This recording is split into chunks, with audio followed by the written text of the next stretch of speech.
ለጌታ ክብር እናገራለሁ። ካናዳ ድረስ በዛ በበረዶ 6 ሰዓት ነድቼ ጌታ ለምን እንደላከኝ ዛሬ ገባኝ። ወንድሜ ንስሐ ገብቷል። ነፍሱ መዳኑ ስደሰት ስጋውንም ፈውሶት 2 ኩላሊት ተጠግኖለት ወገኖቼ ጌታ ወንድሜን ፈወሰው። 2ቱም ኩላሊቶቹ ፐርፌክትሊ መስራት ጀምረው ዳያላሲስ አያስፈልግም ተብሎ ከሐኪም ቤት ከወጣ ዓርብ ዕለት ነው። ይሄንን ክብር ማንም አይወስድም። ዛሬ በአደባባይ እናገራለሁ። ይሄንን ክብር ለሌላ ስለት ብታስገቡ ውርድ ከራሴ። ያዳነው ኢየሱስ ክርስቶስ ብቻ ነው። ሰሞኑን እንግዲህ ባለፈው ቅዳሜና እሁድ የወንጌል አማኞች በመስቀል አደባባይ ኢየሱስን ከፍ አረግነውና በጃንሆይ ጊዜም ተቀብለዋል። በጣም ደስ ይላል። አሁን በእኛ ዘመንም እኔ እንደውም ጠቅላይ ሚኒስትሩን ቢቀበለው የእግዚአብሔር መልእክተኛ ነውና በጣም ደስ ይለኝ ነበር። ምክንያቱም ከእግዚአብሔር የመጡ ሰዎችን እናከብራለን። እንኳን ከእግዚአብሔር አይደለም የዓለም መልእክተኛም ከኬንያ ከሱዳን ሲመጣ እንቀበል የለ እንዴ በቀይ ምንጣፍ። ኢየሱስ ከአሜሪካ ሃሌሉያ አትሉም? ሃሌሉያ ክብሩን እሱ ይሰጥ። ከአሜሪካ 6 ሰዓት መንገድ ካናዳ። እዛም ያሉት ታስታውሱ እንደሆን ወንድሜ ክፍል ውስጥ የነበሩት ተፈውሰው ወጥተዋል። አሁን ወንድሜ ደግሞ ለሰው ስትጸልይ የራስሽን የሚሰራልሽ ጌታ አለና ጌታ ሆይ ይሄ ነገር እንዴት ነው? ታምር ትሰራለህ፣ ትችላለህ። አደረገው ጌታ። ክብሩን እሱ ይውሰድ። ወንጌል አድሎ የለውም። ወንጌል ለወንድምና ለእህት አያደላም። በዚህ በወንድሜ መታመን በካናዳው እግዚአብሔር ብዙ ነገር አስተማረኝ። እኔ የሥራዬ ባህሪ ብዙ ዳያላሲስ የሚወስዱ ጭናለሁ፣ ጸልያለሁ፣ ምን እላለሁ። አሁን ወንድሜ ሲታመም ግን ጠዋትና ማታ ጌታ ሆይ ወንድሜ ስለው ጌታ ኢየሱስ ምን አለኝ ብትሉኝ፣ እንዴ ለወንድምሽ ምን ነው ሞር ጸለይሽ? ለምንድን ነው ለሱ ብዙ ምትጸልዩ? የእግዚአብሔር ሰው አያዳላም። ኢየሱስ አያዳላም። ሁሉንም ይፈውሳል። ጸሎት ይሰማል። እኔ ግን አዳላሁና ለወንድሜ ጠዋትና ማታ መጮህ ጀመርኩ። ጌታ ኢየሱስ ኖ አለ። ምን ነው ለነዛ ለምትመሰክሪላቸው አትጸልይም የበለጠ አለኝ። የንስሐ ብቻ አይደለም ወንድሜ ከዳያላሲስ ከኩላሊት ህመም ተፈውሷል። ዛሬ በዳያላሲስ ያላችሁ መዳኛው መንገድ ኢየሱስ ክርስቶስ ብቻ ነው። ምፈነጥስበት ነገር ምንድነው ብትሉኝ፣ በዚህ በማርች ወር ጌታ ኢየሱስ ክርስቶስ ካገኘኝ የጌታ ከሆንኩኝ ታሪኬ ከተቀየረ ስሜ ከተቀየረ ስንት ጊዜ ነው ብትሉኝ 9 ዓመቴ። ይሄ ደግሞ የወንድሜ መፈወስ አሁን ጌታ በእኔ ላይ እየሰራ ያለው ለእኔ ሽልማቴ ነው። ሽልማቴ የኔ ጌታ ሽልማቴ የኔ ኢየሱስ ሽልማቴ የኔ ጌታ ሽልማቴ የኔ ኢየሱስ ደሞዜ ነው። ስለዚህ ከልደት ሁሉ በላይ ከመወለዴ በላይ የጌታ መሆኔን ሰለብሬት ማድረግበት መንዝ ይሄ ነው። ወደ ካናዳ የሄድኩበት ጉዳይ በድል ተጠናቋል። ይህ ምስክርነት ለብዙዎች መዳን ተስፋ ሆኗል። ኩላሊት እጥበት እኮ ማለት አርቲፊሻል ኪድኒ ማለት ነው፣ የውሸት ኪድኒ ማለት ነው። ያም ደግሞ 40% ብቻ ነው የሚያጥበው። የእውነተኛውን የኩላሊት ስራ እግዚአብሔር የሰጠንን የኩላሊት ስራ 40%ቱን ብቻ ነው የሚሰራው ያ እጥበት። የምጠብቅ ናፍቆቴ አንድ ቀን ስትመጣ በክብር ሰማዩ ሞልተኸው መንፈስ ከሩቅ አይቼ ዙሪያዬ እናለምረሳለሁ። ሰላም ወገኖች ኢትዮጵያውያንና ኤርትራውያን፣ የእግዚአብሔር ጸጋና ሰላም ይብዛላችሁ። እህታችሁ ጸገነት ነኝ። ይህ ወንጌል ለዓለም ሁሉ የቃልና የመንፈሳዊ ምክር አገልግሎት ነው። ይህ መልእክት ለሌሎችም እንዲደርስ ሰብስክራይብ እና ሼር ያደረጋችሁ እንድትከታተሉ ወንጌልንም አብረን እንድንሰራ በእግዚአብሔር ፍቅር ጠይቃችኋለሁ። እንዲህም አላቸው፣ ወደ ዓለም ሁሉ ሂዱ፣ ወንጌልንም ለፍጥረት ሁሉ ስበኩ። ማርቆስ 16:15 ይመጣል ኢየሱስ እልፍ አእላፍ እየመራ። ወገኖቼ ኢትዮጵያውያን፣ ኤርትራውያን እንዴት ናችሁ? እንዴት ከረማችሁ? ዛሬ ይኸው ተሳካልኝ። ደግሞ እንደገና ወደ እናንተ መጣሁ። እግዚአብሔር መልካም ነው። በጣም ደስተኛ ነኝ። ጌታን ማገልገል ከጌታ ጋር ከመሆን ውጪ ምንም ደስታ የለምና በጌታ ደስ ይበላችሁ ተብለናል። ሁልጊዜ በጌታ ደስ ይበላችሁ፣ ደግሜ እላለሁ ደስ ይበላችሁ ሚል ቃል አለ ፊልጵስዩስ 4 ላይና በዛ መንፈስ ነው ያለሁት። ደስታችን ኢየሱስ ነው። እንደ ኢየሱስ ያለ ማንም የለም። ሰሞኑን እንግዲህ ባለፈው ቅዳሜና እሁድ የወንጌል አማኞች በመስቀል አደባባይ ኢየሱስን ከፍ አረግነውና በጣም ደስ የሚል ፍሬ ያለው እግዚአብሔር ያመቻቸው ብዙ ሰው ቢቃወምም እግዚአብሔር ግን ክብሩን ገልጧል። በስታዲየም ላይ ክብሩን ገልጧል። የነበረው አምልኮ፣ የነበረው ዝግጅት፣ የነበረው ነገር ብዙ ስለተዘገበ ስለሱ ብዙም አልናገርም። ግን በጣም ደስ ብሎኛል። ይሄ የእግዚአብሔር እውነትም መለኮታዊ ጉብኝት ነው። በጃንሆይ ጊዜም ተቀብለዋል። በጣም ደስ ይላል። በጣም ደስ ይላል። አሁን በእኛ ዘመንም እኔ እንደውም ጠቅላይ ሚኒስትሩን ቢቀበለው የእግዚአብሔር መልእክተኛ ነውና በጣም ደስ ይለኝ ነበረ። ምክንያቱም ከእግዚአብሔር የመጡ ሰዎችን እናከብራለን። እንኳን ከእግዚአብሔር አይደለም የዓለም መልእክተኛም ከኬንያ ከሱዳን ሲመጣ እንቀበል እንዴ በቀይ ምንጣፍ። ይሄ እኮ የእግዚአብሔር መልእክተኛ ነውና ለኢትዮጵያ በጣም ወቅታዊ ነው ብዬ ነው ማስበው። የጠላት መንደር በጣም ተረብሿል። የጠላት መንደር ወዲያው በቃ ምንድነው የምናረገው ብሎ ነው ስብሰባ የተቀመጡት እና ይሄንን የወንጌል አማኞችን የነበረውን የስታዲየም የመስቀል አደባባይ ዝግጅት ገና እያጣጣምን ነው እናንተ የገባው ይገባዋልና ኢየሱስ ክርስቶስ በቃ ራሱ ክብሩን ገልጧል እና ብዙ ነፍስ አድኗል። በጣም ብዙ ነፍስ አድኗል። በጣም ደስ የሚል ዝግጅት። በተለይ የመጡት የቢሊግራም ልጅ ያረጉት ዝግጅት ይታያችሁ። እንግዲህ በአማርኛ መዝሙር መዘጋጀት ማለት ምን ማለት ነው? ምን ያህል ትኩረት እንደሰጡት ነው የሚያሳየውና እኛም ኢትዮጵያውያን ደግሞ ከዚህ ድል ተጠቃሚዎች ነን። በጣም ያነቃቃ ነገር ነው። ብዙ ተናግሮናል ጌታ፣ ብዙ ተናግሮናል። በአንድም በሌላም ኢየሱስ ተሰብኳል። ሌላ ምርጫ የለም ለኢትዮጵያ። አሁን ትልቁ መልእክቱ ወደ ኢየሱስ ኑ፣ ለኢትዮጵያ መፍትሄው ኢየሱስ ክርስቶስ ብቻ ነው የሚል መልእክት ነው። መዳን በሌላ በማንም የለም። እንድንበት ዘንድ የተሰጠን ከሰማይ በታች የተሰጠን ስም ኢየሱስ ነው መልእክቱ። ትልቁ መልእክቱ እሱ ነው። ጆሮ ያለው ይስማ። እነዚህን ደግሞ የዳኑትን አዲስ ነፍሳት በደንብ የሚያዙበት በክርስቶስ ላይ መሰረት የሚጣልበት መንገድ እንዲከፈት እንደው በዚህ አጋጣሚ አደራ ላለው ሁሉንም ደግሞ ይሄንን እድል ለመሳተፍ ደግሞ እድሉን ያገኛችሁ አጋጣሚውን የተሳካላችሁ የዚህ ዝግጅት ተሳታፊ የሆናችሁ ሁሉ በመጣው ቃል ላይ የክርስቶስን ወንጌል በዚሁ ቢቀጥል እንደው አሁን ኦርቶዶክሶች ማርያም ገብርኤል እያሉ ይደግሳሉ። እኛም በዚህ በኢትዮጵያ ሰማይ ላይ የኢየሱስ ክርስቶስን ስም የምናገንበት ቀናቶች እንዲበዙ ላለው ኢየሱስን እናነግሳለን። እንዲህ አይነት ነገር ቢለመድ ቢያንስ በ3 ወር አንዴ በመስቀል አደባባይ እናንተ አየሩን ራሱ ያጠረዋል።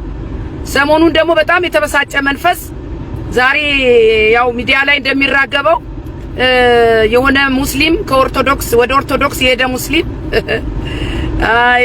ኤኒዌይስ እና ሙስሊሞች በተናገረው ነገር ተበሳይተው እንገላለን ብለዋል የሚል በቃ ይሄንን የክርስቶስ ኢየሱስን ጣዕሙን ሊያጠፋብን የወጣ አየሩን ሊበክል የወጣ ግርግር አለ ዛሬ ማለት ነው። ስለዚህ ይሄንን ደግሞ እንቃወማለን በጌታ በኢየሱስ ክርስቶስ ስም። ኦሬዲ ኢየሱስ ክርስቶስ ራሱን ገልጧል፣ ለትውልዱ ማንነቱን አሳይቷል፣ ከብሯል። በአዲስ አበባ ሰማይ ከብሯል። ያ ሁሉ ብዙ ሺህ ህዝብ የክርስቶስ ተቃዋሚዎችን ያስደነገጠ ዝግጅት ነውና ጌታ ክብሩን ይውሰድ። እኔ በጣም ደስተኛ ነኝ፣ በዚህ ዝግጅት በጣም ደስተኛ ነኝ። አሁንም የተነሳውን ግርግር እግዚአብሔር ያብርደው። ምክንያቱም በኦርቶዶክስ ቤተክርስቲያን ስለ ኢየሱስ ሲነገር ያው ልዩነታቸውን ታውቁታላችሁ። ኢየሱስ ክርስቶስ እውነትም መንገድም ሕይወትም ነኝ ብሏል። በዚህ ማንም ቢመጣ መከራከሪያ ነጥብ አይሆንም። ኢየሱስ ክርስቶስን ደግሞ ለሚያዋርድ ዝቅ ለሚያረግ እኛም ቢሆን ዝም አንልም። ነገር ግን ሁሉም ተከባብሮ እውነትን ይዞ እውነት አርነት ያወጣልና እኔ እንደው ለኦርቶዶክሶች ምክር ያለኝ ምንድነው? እናንተ ኦርቶዶክሶች መጀመሪያ ቤታችሁን አጥሩ። ቤታችሁን አጥሩና በኢየሱስ ክርስቶስ ተሸፈኑ መጀመሪያ። አሁን የመጣውን ማዕበል ካለ ኢየሱስ ክርስቶስ ማንም አያድናችሁ። ለወንጌል መስዋዕት የሚከፈለው ኢየሱስ ክርስቶስ ብቻውን ያድናል ብሎ ለተነሳ ሰው ነው። እናንተ ሙስሊም ወንድሞቻችን ደግሞ ወደዳችሁም ጠላችሁ ብዙ ሙስሊሞች ወደ ኢየሱስ እየመጡ ነው። በተለይ ሴቶቻችሁ እግዚአብሔር ይባርካችሁ። ከኢየሱስ ጋር አይናቸው በርቶ አሁን በጣም ብዙ ሙስሊም በግልጽም በስውርም የኢየሱስ ክርስቶስ ተከታይ ሆኗል። ይሄ ደግሞ ወንጌል ያሸንፋል። እራሱ ኢየሱስ ክብሩን እየገለጠ ያለበት ጊዜ ቢኖር አሁን ነው ወገኖቼ። ስለዚህ እኔ በዚህ በስቴዲየም የነበረውን በመስቀል አደባባይ የነበረውን ዝግጅት ጌታን ባርኬበታለሁ። ያወራ ያውራ፣ ጠላት የፈለገውን ይበል፣ ምንም ይበል። ኢየሱስም ተነቅፏል፣ ኢየሱስም ተሰድቧል። ለኛ መነቀፍ መሰደብ ብርቃችን አይደለምና ምንም አልተበሳጨንም። ጌታ የተባረከ ይሁን። ኢየሱስ ያድናል። ጌታን ባርካለሁ። ዛሬ በጣም ደስ የሚል መልእክት ነው ይዤ የመጣሁት። በጣም ትልቅ የምስራች ይዤ ነው የመጣሁት። ትልቅ የምስራች። ኢየሱስ ያድናል። ኢየሱስ ያድናል። እግዚአብሔር አባት ሆይ ጊዜውን ሰዓቱን ላንተ አሳልፌ እሰጣለሁ። ክብር ላንተ ይሁን። ሁሉን አንተ ተረከብ በጌታ በኢየሱስ ክርስቶስ። ታስታውሱ እንደሆን ካናዳ 3 ሳምንት በፊት ሄጄ ነበረ። እግዚአብሔር ልኮኝ ነው የሄድኩት። በበረዶ ነው የሄድኩት። አሁን እናገረዋለሁ። የመጨረሻ ወንድሜ በጣም ወደው ብዙ ዋጋ የከፈልኩለት ወንድሜ ድንገት ታሞ ሆስፒታል ሆኖ ነው የገባሁት። ዛሬ ይሄ ለጌታ ክብር እናገረዋለሁ። በተለይ እናንተ በኩላሊት እጥበት ውስጥ ያላችሁ ሰዎች ዛሬ የምስራች አለኝ። ምን ብትሉኝ ኢየሱስ ያድናል። የበረዶ ጉዞዬ ከአሜሪካ ወደ ካናዳ የሄድኩበት ጉዞዬ ጌታ አላሳፈረኝም። ወንድሜ ተፈውሶ ከዳያሊሲስ አያስፈልግም ተብሎ አዲስ ኩላሊት፣ ሁለቱም ኩላሊት ነበሩ ፌል ያደርጉለት። ይሄ መቼም ለጌታ ክብር ካልሆነ መታመም ገበና አይደለም። እግዚአብሔር ደግሞ በስውር የፈወሰውን እኛ ለእግዚአብሔር ክብር ሲባል በአደባባይ እንናገራለን። ስለዚህ ይሄን ለጌታ ክብር ነው የምናገረው። ምናልባት እህቶቼ ወንድሞቼ፣ የሥጋ እህቶቼ ወንድሞቼ ደስ ላይላችሁ ይችላል፣ ግን ለጌታ ክብር እናገራለሁ። ካናዳ ድረስ በዛ በበረዶ 6 ሰዓት ነድቼ ጌታ ለምን እንደላከኝ ዛሬ ገባኝ። ወንድሜ ንስሐ ገብቷል። ነፍሱ መዳኑን ስደሰት ስጋውንም ፈውሶት 2 ኩላሊት ተጠግኖለት ወገኖቼ ጌታ ወንድሜን ፈወሰው። 2ቱም ኩላሊቶቹ ፐርፌክትሊ መስራት ጀምረው ዳያሊሲስ አያስፈልግም ተብሎ ከሐኪም ቤት ከወጣ ዓርብ ዕለት ነው። እኔ ነፍስም አልቀረልኝ ወገኖቼ። ኢየሱስ ያድናል። ጌታ ያድናል። ከአሜሪካን ድረስ እግዚአብሔር የተባረከ ይሁን። ክብሩን እሱ ይውሰድ። ይሄ ነው እግዚአብሔር ይችላል ብያለሁ። በነገሬ ላይ ተወራርጄበታለሁ። የኔ ጌታ እናንተ እህቶቼ ወንድሞቼ፣ እኔ ስደርስ ስሙኝማ፣ ይሄንን ክብር ማንም አይወስድም። ዛሬ በአደባባይ እናገራለሁ። ይሄንን ክብር ለሌላ ስለት ብታስገቡ ውርድ ከራሴ። ያዳነው ኢየሱስ ክርስቶስ ብቻ ነው። የጸለይኩለት የጮኩለት ጌታ ሆይ አንድ ነገር አድርግ ብዬ ተአምራት አድርግ ብዬ የጸለይኩት ጌታ ፈውሶታል ወንድሜን። እግዚአብሔር ክብሩን ይሰጥ። በጣም ደስ ብሎኛል ወገኖቼ። ምን ልላችሁ መሰላችሁ? እግዚአብሔር ዛሬም ትልቅ ነው። ዘመን የማይሽረው ለጠበቁት፣ ላመኑት፣ ለተከተሉት በመከራ ጊዜ የሚደርስ ተአምር የሚያደርግ የሚፈውስ የሚታደግ ይችላል ብያለሁ። ጌታ የቻለ ማን ነው? ከኩላሊት ተፈወሰ ተብሎ የሰማችሁ ማን ነው? ከዳያሊሲስ ወጣ ተብሎ የሰማችሁ? የኔ ጌታ ግን ማመልከው ኢየሱስ ይችላል። ለብዙዎች ተስፋ ሆነ። እኔም ለምስክርነት በቃው። እህቶቼ ወንድሞቼ፣ አደባባይ ምጮህለት ጌታ፣ ያመንኩት ጌታ አላሳፈረኝም። ወንድሜ ካናዳ ኩላሊት ሁለቱም ፌል አድርጎ ተብሎ ታሞ ነበረ። 3 ሳምንት ሙሉ ዳያሊሲስ እየወሰደ ነበረ። ከዛስ ብትሉኝ መልካም ወሬ የምስራች ከካናዳ ተሰማ። ደሞ እግዚአብሔር ለምክንያቱ ስሙኝማ፣ እኔ ታመመ ሲሉ በነጋታው በማለዳ ነው የደረስኩት።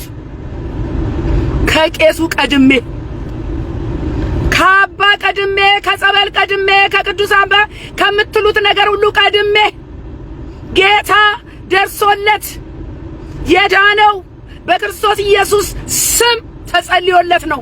ለዛውም እግዚአብሔር ቃል ሰጥቶኝ ቃሉንም አካፍላችኋለሁ ወገኖቼ። የእግዚአብሔር ስም የጸና ግንብ ነው፣ ጻድቅ ወደሱ ሮጦ ከፍ ከፍ ይላል።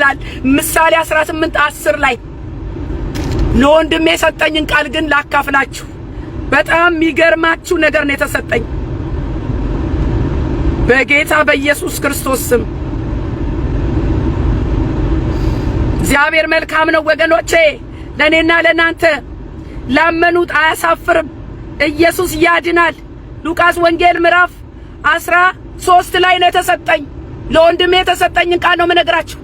ንስሐ የማይገባ ሁሉ ይጠፋል የሚለው ቃል ነው የተሰጠኝ። ምን ይላል መሰላችሁ? ቁጥር 1 በዚያን ጊዜም ሰዎች መጥተው ጲላጦስ ደማቸውን ከመስዋዕታቸው ጋር ስለደባለቀው ስለ ገሊላ ሰዎች አወሩለት ይላል። ኢየሱስም መልሶ እንዲህ አላቸው፣ ወንድሜ ይሄን መልእክት ስትሰማ ይሄንን ቃል ታስታውሳለህ? እርግጠኛ ነኝ። ምን አላቸው ኢየሱስ? እነዚህ የገሊላ ሰዎች ይህ ስለደረሰባቸው ከገሊላ ሰዎች ሁሉ ይልቅ ኃጢአተኞች የሆኑ ይመስሏችኋልን? እላችኋለሁ አይደለም። ነገር ግን ንስሐ ባትገቡላችሁ ትጠፋላችሁ። ነገር ግን ንስሐ ባትገቡ ሁላችሁ እንደዚህ ትጠፋላችሁ። ወገኖቼ ወንድሜ ነግሬሃለሁ፣ ንስሐ ከገባ ትድናለህ። ሰዎች በሰሩት ኃጢአት አይደለም ቅጣቱ ያለው ንስሐ ባለመግባት ነው። ስለዚህ ይሄ ደረሰብህ ከሰው የተለየ ኃጢአት ስለሰራ ሳይሆን ንስሐ እንድትገባ ነው ዋናው ቁም ነገሩ። በህመም ያላችሁ ዛሬ ከዚህ ብዙ ተማሩ። ንስሐ ግቡ። ንስሐ ለሚገቡ እግዚአብሔር ምሕረት ያደርጋል። ከዛስ ብትሉኝ ዝቅ ብሎ ደግሞ ቁጥር 6 ጀምሮ የማታፈራ የበለስ ዛፍ ምሳሌ ይልና ለአንድ ሰው በወይኑ አትክልት የተተከለች በለስ ነበረችው። ፍሬም ሊፈልግባት መጥቶ ምንም አላገኘም። የወይን አትክልት ሰራተኛውንም እነሆ ከዚች በለስ ፍሬ ልፈልግ 3 ዓመት እየመጣው ምንም አላገኘውባትም፣ ቁረጣት፣ ስለምን ደግሞ መሬቱ ታጎሳቁላለች አለው። እርሱም ግን መልሶ ጌታ ሆይ ዙሪያዋን እስክትኮተኩትላት ፋንድያ እስካፈስላት ድረስ በዚች ዓመት ደግሞ ተዋት፣ ወደፊት ብታፈራ ደህና ነው፣ ያለዚያ ግን ትቆርጣታለህ አለው ይላል። ወገኖቼ ስሙኝ። አሁን ልክ እንደዚህ ሆነ በእኔ ቤተሰብ። ለኔ ቤተሰብ እየሰጠኝን እያስተማረኝ ያለውን ይህንን ምስጢር ላረግ አልችልም። ይቅርታ አድርጉልኝ እህቶቼ ወንድሞቼ፣ በጣም ነው የምወዳችሁ። ነገር ግን እኔ የወንጌል ሰባኪ ነኝ። እግዚአብሔር ሊያስተምረኝ የራሴን ቤተሰብ ምሳሌ አድርጎ ሰጠኝ። ዛሬ እናንተ በኢየሱስ ላይ አምጻችሁ የኢየሱስ ክርስቶስ ተከታይ የወንጌል ሰባኪ የሆነችውን እህታችሁን በር ዘግታችኋል። ነገር ግን መጥቼ ካናዳ ለወንድሜ ተጸልዮ ወንድሜ ተፈውሷል። አሁን አንድ ነገር ውርድ ከራሴ ላለው ለገዛ ለስጋ ዘመዶች ለምን ብትሉኝ ይሄንን ክብር ለሌላ ሰጣችሁ ስለታስገቡና ኪዳነ ብረና ትሉና ሌላ ነገር ይወስደውና ውርድ ከራሴ። ከዚህ በፊትም ትልቅ ወንድማችን ታመመ። ምስክርነቴ ነው እናገረዋለሁ። ሐኪም ቤት ገባ፣ አይሰማም አይለማም። ከዛ ደወሉልኝ። ችግር ሲኖር ይደውላል እኮ ደወሉልኝ። በጣም ወደው ወንድሜ ነው። ጆሮው ላይ ስልክ አድርጊ ያሉ ጆሮው ላይ ስጮህ አራዛር ተነስ። አረ ሰጊ ተንቀሳቀሰ፣ አይኑን ገለጠ። የበለጠ ሲጸልይለት ጩሂ ሲሉ ነበር። በጭንቅ ቀን አረሳውም። ከዛ ወንድሜ ነቃ ዳነ። በምን ብትሉኝ በእኔ ጸሎት በክርስቶስ ኢየሱስ ስም ሲጸለይ ነው ሰው ሚድነው። ፈዋሹ ኢየሱስ ነው፣ አዳኙ ኢየሱስ ነው። ከዛ በኋላ በአፋፍሰው የወሰዱት ወንድሜ ቀጥ ብሎ በእግሩ ቆሞ ወክ እያደረገ ወደ ቤት ገባ፣ ኢየሱስ ፈውሶት። ከዛ ሳትሉኝ ልክ ቤት ሲገባ ወንድሜ ሆይ የፈወሰ ኢየሱስ ነው፣ አሁን ታገለግለዋለህ፣ እሱ ነው ያዳነ ስለው ድምፁ ቀዘቀዘብኝ።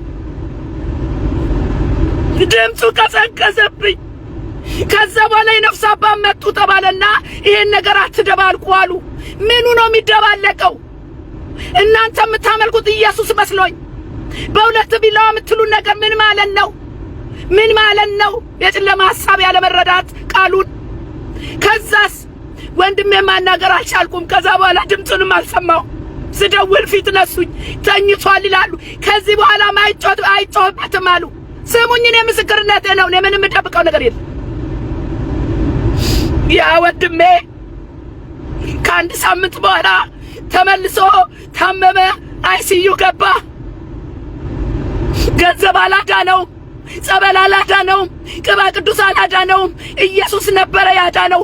ኢየሱስ ደግሞ ሲያድንህ ለራሱ ካልተከተልከው፣ ራሱን ካላመለከው፣ ክሬዲቱን ለሌላ ከሰጠህ ቀናተኛ አምላክ ነኝልና ያንን የሰጠህን ይወስዳል። ወንድሜ ሞተ። ትልቁ እኔ አረሳም፣ እናንተ ትረሳላችሁ። እኔ አረሳም። ይሄ ገበና ነው ካላችሁ ቆርጣችሁ ጣሉ። አንድ ጊዜ እንደውም ጌታ ኢየሱስ ክርስቶስ ቆይ ይሄን ቃል አንብብላችሁ፣ ጌታ ኢየሱስ ክርስቶስ ያለውን ቃል አንብብላችሁ። ኢየሱስ ያድናል። ጨክናችሁ ነው ባካችሁ። ወንጌል ተጨክኖ ነው። ወንጌል አድሎ የለውም። ወንጌል ለወንድምና ለእህት አያደላም። በዚህ በወንድሜ መታመን በካናዳው እግዚአብሔር ብዙ ነገር አስተማረኝ። እኔ የሥራዬ ባህሪ ብዙ ዳያላሲስ የሚወስዱ ጭናለሁ፣ ጸልያለሁ፣ ምን እላለሁ። አሁን ወንድሜ ሲታመም ግን ጠዋትና ማታ ጌታ ሆይ ወንድሜ፣ ጌታ ሆይ ወንድሜ ስለው ጌታ ኢየሱስ ምን አለ ብትሉኝ፣ እንዴ ለወንድምሽ ምን ነው ሞር ጸለይሽ? ለምንድን ነው ለሱ ብዙ ምትጸልዩ? የእግዚአብሔር ሰው አያዳላም፣ ኢየሱስ አያዳላም፣ ሁሉንም ይፈውሳል፣ ጸሎት ይሰማል። እኔ ግን አዳላሁና ለወንድሜ ጠዋትና ማታ መጮህ ጀመርኩ። ጌታ ኢየሱስ ነው አለ። ምን ነው ለነዛ ለምትመሰክሪላቸው አትጸልይም የበለጠ አለኝ። ይሄንን ተማርኩ። ሁለተኛ ደግሞ ከጌታ ጋር ያላችሁ ቅርበት እንደዚህ መከራ ሲደርስባችሁ ልክ ባንክ ውስጥ ያስቀመጣችሁት ዲፖዚት ማለት ነው። ምኑ ብትሉኝ ጸሎት በጌታ ፊት ኤቭሪ ዴይ በቀን ስትሆኑ ያችን መከራ ሲመጣ ሳብ አርጋችሁ መንዝራችሁ ለችግራችሁ ትሄዳላችሁ። እኔ ወንድሜ ታመመ ሲሉኝ አልደነገጥኩ። ለምን ጌታ ላከኝ፣ ሂጂና ጸልይለት፣ ንስሐ አስገቢው አለኝ። የንስሐ ብቻ አይደለም ወንድሜ ከዳያላሲስ ከኩላሊት ህመም ተፈውሷል። ዛሬ በዳያላሲስ ያላችሁ መዳኛው መንገድ ኢየሱስ ክርስቶስ ብቻ ነው። ለእኔ ደግሞ ይሄ ምስክር ሆነኝ እኮ። አሁን ምጭናቸውን ሰዎች የሁላችሁ ወንድሜን ጸልዬለት ተፈወሰ። በቀደም እንደውም ግሩፕ ብዙ ናቸው። እዛ ዳያላሲስ ሩም ውስጥ ገባሁና 1-3-4 ወረፋ የሚጠብቁ ቁጭ ብለዋል። ስሙኝ አልኳቸው። ምን ነው አሉ።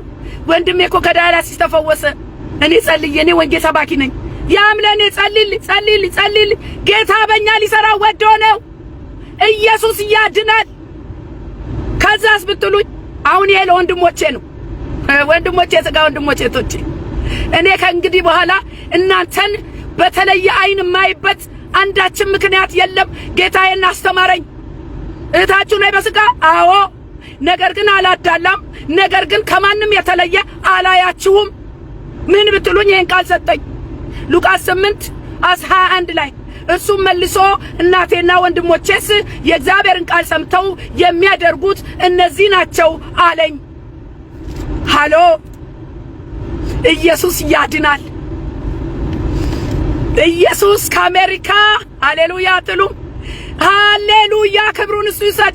ከአሜሪካ 6 ሰዓት መንገድ ካናዳ።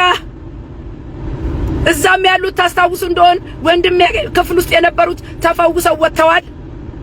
አሁን ወንድሜ ደግሞ ለሰው ስትጸልይ የራስሽን የሚሰራልሽ ጌታ አለና ጌታ ሆይ ይሄ ነገር እንዴት ነው? ታምር ትሰራለህ፣ ትችላለህ። አደረገው ጌታ። ክብሩን እሱ ይውሰድ። ከዳያላሲስ ነፃ ነህ ተባለ። እናንተ ዳያላሲስ በሽተኞች፣ ካንሰርም ይሁን ምንም ይሁን የያዛችሁ በሽተኞች ሁሉ መዳኛው ኢየሱስ ክርስቶስ ይባላል።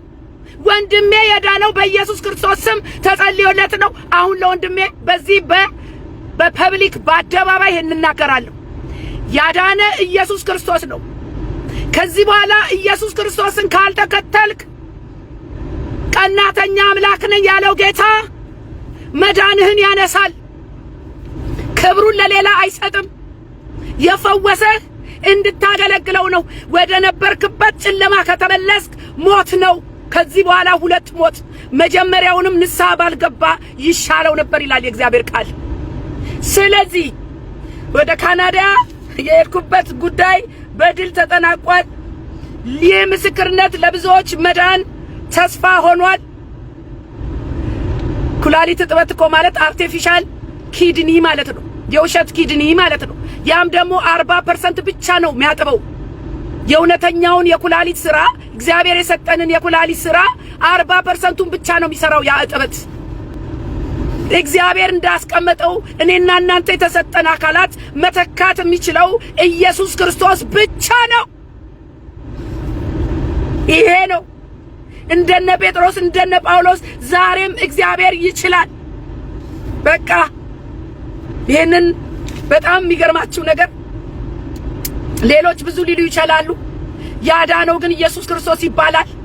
እንዳልኩት ቀናተኛ አምላክ ነው። በዘጸአት 34:14 ላይ ስሙ ቀናተኛ የሆነ እግዚአብሔር ቅናት ያለው አምላክ ነውና ለሌላ አምላክ አትስገድ፣ ክብሩን እርሱ ብቻ ይውሰድ። ሌላ ደግሞ በቃ ያለፈው ሳምንት በጣም የምስክርነት ሳምንት ነው። አንድ በድራግ በቃ ብልሽት ያለ ሰው ጭኜ ነበርና ያ ሰው መኪና ውስጥ ሲገባ መቀመጥም አይችልም፣ በጣም ይቆነጠነጣል። ከዛ በኋላ መንፈሱ ግን ጥሩ ነው። ለምን ታስሬ ነበር አለ። እስር ቤት ኢየሱስን አገኘው አለ። ኢየሱስ እስር ቤት ይሄዳል። ለታመሙ፣ ለተቸገሩ፣ በጭንቅ ላሉት ብዙ ሰዎች የሚያገኙት ኢየሱስን እስር ቤት ነው። ይፈልጋቸዋል ሊያስጥላቸው። ከዛ የወሰደው ድራግ እንጃ ነርቡን ነክቶት ይሆን አላውቅም፣ ብቻ ውስጡ እንሽላሊት ያለ ነው የሚመስለው ይላል። ጭንቅላቱን መሸከም አይችልም። ከዛ ጨነቀኝ ስላችሁ I have to do something አረ አልኩኝ። ጭንቅላት እንደዚህ ያዝ አልኩት። ያዘ። በኢየሱስ ስም ይሄ የምታንቀጠቀጠ ነገር በኢየሱስ ስም ለቀይድ ጸለይኩኝ። አብረን ዘመርን፣ ንስሐ ገባ፣ ወረደ። በሳምንቱ አሰብኩት፣ ጌታ ወይ ያ ሰው ድኖ ይሆን እባክህ ፍሬን አሳየኝ፣ የጸሎቴን ውጤት አሳየኝ ብዬ በሳምንቱ እሱኑ በማለዳ ጌታ ወሰደና አጫንኩት። ሲያየኝ ወይኔ ስልክሽን ሳልወስድ ነው እንጂ ዳንኩ እኮ ብሎ ቀጥ ብሎ ቁጭ። ምንም መንቀጥቀጥ የለ ምን የለ። ኢየሱስ ያድናል ወገኖቼ። በተለያየ ሁኔታ ውስጥ ያላችሁ ወደ ኢየሱስ ኑ። ኢየሱስ ያድናችኋል። የመዳኛው መንገድ ኢየሱስ ክርስቶስ ይባላል። ስለዚህ እኔ ዛሬ ዋናው ትልቁ መልእክቴ የካናዳ ጉዞዬ በድል ተጠናቆ ኢየሱስ ክርስቶስ ወንድሜን ፈውሶት ዛሬ ወንድሜ በቤት ነው ያለው፣ ድኖ ወጥቶ ማለት ነው። ዛሬ ግን ሁሉም ይኸውላችሁ ከዳነ በኋላ እኔ እናገረዋለሁ በአደባባይ ለመሰላችሁ ምስክሮቼ እናንተ ትሆናላችሁ። ዛሬ ዝም ብላችኋል አይደል? በጭንቅ ሰዓት አብረን የጸለይን ሁላችሁም ዝም ብላችኋል አይደል? ኢየሱስ ክርስቶስ ግን በሥራ ላይ ነው። ይህንን ኢየሱስ ክርስቶስን ያዳነህን ተቀብለህ በብርሃን መንገድ ካልተመላለስክ ወንድሜ ትጠፋለህ። እናንተም ሌሎቹ ዙሪያውን ያላችሁ ቶቼ ወንድሞቼ ይህን መልእክት የምትሰሙ ሁሉ ወደ ኢየሱስ ክርስቶስ ኑ። የመዳኛው መንገድ ኢየሱስ ክርስቶስ ይባላል። ይሄ መልእክቴ ነው። እኔ ሌላው በጣም በዚህ ሳምንት ምፈነጥዝበት ነገር ምንድነው ብትሉኝ በዚህ በማርች ወር ጌታ ኢየሱስ ክርስቶስ ካገኘኝ የጌታ ከሆንኩኝ ታሪኬ ከተቀየረ ስሜ ከተቀየረ ስንት ጊዜ ነው ብትሉኝ 9 ዓመቴ። ይሄ ደግሞ የወንድሜ መፈወስ አሁን ጌታ በእኔ ላይ እየሰራ ያለው ለእኔ ሽልማቴ ነው። ሽልማቴን የኔ ጌታ ሽልማቴን የኔ ኢየሱስ ደሞዜ ነው። ስለዚህ ከልደት ሁሉ በላይ ከመወለዴ በላይ የጌታ መሆኔን ሰለብሬት ማረግበት መንዝ ይሄ ነው። ስለዚህ ለወንድሜ ሌላው የተሰጠኝ ቃል ይሄ ሕዝቅኤል 37 ላይ የደረቁ አጥንቶች ንስሐ ከገባ በኋላ ፍሬ ማፍራት እንዳለበት ሉቃስ 13 ከቁጥር 1 እስከ 10 ያለው ለወንድሜ ነው። ከዛ በኋላ ደግሞ ሕዝቅኤል 37 ላይ በንስሐ ታጥቦ ጌታ ኢየሱስ ክርስቶስ ይሄንን የደረቁ አጥንቶች ገጣጥሞ አዲስ ኩላሊት ሰጠው። ማን? ኢየሱስ ክርስቶስ። እኔ የ9ኛ ዓመቴን በማከብርበት ጊዜ ሁለተኛ ጢሞቴዎስ ምዕራፍ 4 ከቁጥር 2 እስከ 5 ምን ይላል ብትሉኝ፣ ቃሉን ስበክ በጊዜውም ያለ ጊዜውም ጽና፣ ፈጽመ እየታገስክና እያስተማርክ ዝለፍና ገስጽ ምከርም ሚለው ቃል ለኔ ተሰጥቶኛል። የት ብትሉኝ ሁለተኛ ጢሞቴዎስ 4 ከቁጥር 2 እስከ 5። ስለዚህ ጌታ ከናንተ ጋር ከሆነ ማን ይቃወማችኋል? ኢየሱስ ጌታ ነው። በድል ገልጦኛል። 9ኛ ዓመቴን በድል ነው ማከብረው፣ በምስክርነት የወንድሜ መዳን እንደገና ደግሞ በየቀኑ ንስሐ የሚገቡት ሚድኑት ሰዎች ለኔ ደሞዜ ነው። አረ ደሞዜ ነው እናንተ። ከብር በላይ ስንት ብር ነው ኩላሊት? ስንት ብር ነው መዳን? ስንት ብር ነው ሰላም? የሰላሙ ዳኛ ኢየሱስ ክርስቶስ ይባላል። ብዙ ጸለይን። የጸሎት ግሩፖቼ ተባረኩ። በዚህ አጋጣሚ ብዙ ሲጸለይ ነበር።